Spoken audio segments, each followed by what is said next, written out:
पहले मैं भी आया हूँ, मुख्यमंत्री जी भी आए हैं, बाकी सब मंत्री हैं, जितने भी जनप्रतिनिधि एमएलए हैं वो भी सब फील्ड में हैं। और मैं पिछले ये तीसरा दिन मेरा चल रहा है, तो मेरे हिसाब से भाई रोड भी निकले इसलिए कि ज़्यादा से ज़्यादा देखा जा सके, आँख से लोगों से मिला जा सके। जो कुछ भी अभी तक देखा है, मैं ये चौथे ज़िले में एंटर कर रहा हूँ। मेरे हिसाब से ये जो गुरदासपुर और अमृतसर, यही सबसे ज़्यादा इस पानी की मार से एकदम इफेक्ट हुआ। वैसे तो नीचे सतलज वालों को भी है, क्योंकि पानी की क्षमता जितनी वहाँ है, तो 2.5 लाख क्यूसेक जो है ना, एक तरह से भाखड़ा से भी छोड़ा है, पोंग का भी चल रहा है। लेकिन सबसे ज़्यादा आपकी सिरावी में, क्योंकि ये बंधे टूटने के कारण से जो कभी सोचा नहीं था कि इतना पानी बह के आएगा, तो ज़्यादा से ज़्यादा 98 में आया, 98 में आया। उस समय भी 88 में, उस समय भी जो है ना 11 लाख MCF से ज़्यादा पानी नहीं आया। अब की बार 14 से भी ऊपर क्रॉस कर गया, 14 लाख क्यूसेक। तो उसके कारण से एरिया भी बहुत ज़्यादा समृद्ध हुआ, लोगों की बस्तियों में भी बहुत पानी भरा। एक तरह से लोगों को बाहर निकालने के लिए जो भी तरीका हो सकता है, ड्रोन से भी एग्जामिन किया, लोगों को लिफ्ट करने के लिए एयरफोर्स का भी काम में लिया, कुछ और जो साधन हमें मिल सकते थे उन सब से निकाला।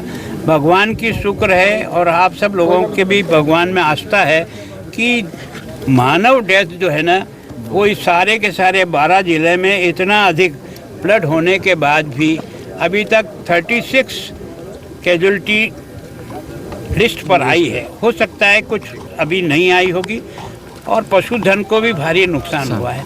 लेकिन ये सब देखने के बाद एक बार तो तुरंत इनकी जो है व्यवस्था, ताकि इनको भोजन, पानी, राशन, दवाई, इनके जानवरों को चारा, इनको बाकी सब चीज़ें मिले। मुझे बहुत प्रसन्नता है कि ये पंजाब मैंने पहली बार देखा कि जनता की तरफ से भी जितना सहयोग यहाँ हो रहा है, उतना मैंने जन इन्वॉल्वमेंट पहले मेरे किसी स्टेट में नहीं देखा।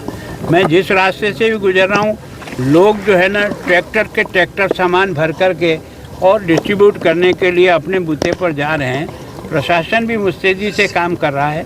नुकसान का जो हिसाब किताब है, वो तो पानी उतरने के बाद ही सही उसका आकलन होगा, और उस आकलन के लिए मैंने गृह मंत्री जी से स्वयं से बात की है जी, प्रधानमंत्री जी ने स्वयं मुख्यमंत्री से बात की है, अभी शिवराज सिंह जी की मेरी बात हुई है, वो भी कल आकर के इधर का सारा देख के जाएंगे।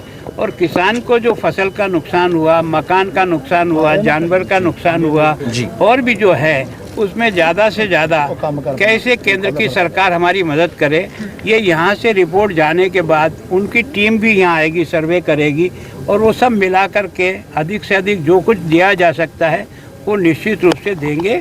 क्योंकि ये केवल और केवल उनकी मांग नहीं है, हमारा दायित्व भी है कि संकट के समय में ऐसे परिवारों को कैसे बाहर निकालें, ये सरकार की प्रायोरिटी रहती है। जहाँ तक मेरा अनुभव है, सरकार के पास ऐसी संकट के समय पैसे की कोई कमी नहीं रहती। कई राज्य जो है ना, वो पंजाब को आर्थिक सहायता भी बिना मांगे ही राज्य सरकार भेज रही है, ताकि सब राज्य भी मिलकर के इसमें हमारे सहयोगी बन रहे हैं। तो मैं सोचता हूँ कि लेकिन इसका सही आकलन पानी उतरने के बाद, जो सबसे बड़ी त्रासदी आने वाली है वो उतरने के बाद आएगी।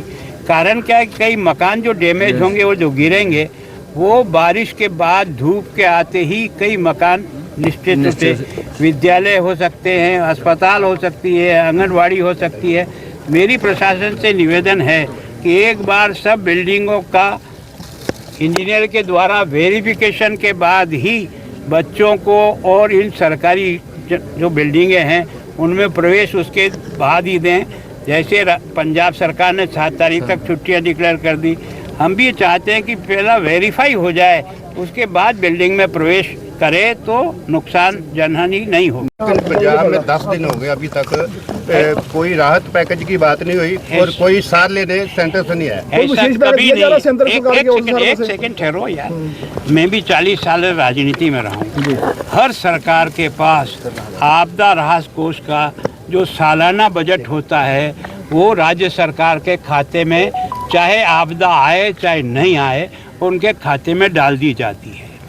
एक बार तुरंत मदद करना उस पैसे में से राज्य सरकार का दायित्व है। उसके बाद का नुकसान का कैलकुलेशन करने के बाद केंद्र सरकार केवल और केवल पंजाब को ही नहीं, देश के हर राज्य को अधिक से अधिक जितनी मदद हो सकती है उतनी मदद करती है। ये मन में कोई शंका नहीं रखनी चाहिए कि पंजाब क्योंकि दूसरी सरकार है और वहाँ कोई सरकारें भले ही बदल जाती है पर इंसान नहीं बदलता। पर सीएम तो कह रहे भी पंजाब को शेष पैकेज जो हमारा बकाया दर देखो ऐसा है कि मैं भी कह दूं कि 10 लाख करोड़ रुपया चाहिए, पर एनालिसिस करने के बाद जो वाजिब बनेगा देंगे। मांगना हमारा अधिकार है। आपसे भी अगर हम कभी पूछेंगे तो 1 से 4 बताओगे, नहीं बताओगे। राम धर्म से बात बोलना है, सच बात। सर ऐसा हो सकता है कि जो परमानेंट हल किया जाए, जो बार बार जो टूटता है बांध, अगर इसका परमानेंट हल होगा तो किसी को ये पैकेज देने की जरूरत ही नहीं पड़ेगी। देखो सामान्यतः आप भी 70 साल से देश में रह रहे हो, मैं भी रह रहा हूँ। आप भी अपने घर में कोई चीज़ बनाते हो तो परमानेंट 100 साल की सोच के बनाते हो क्या?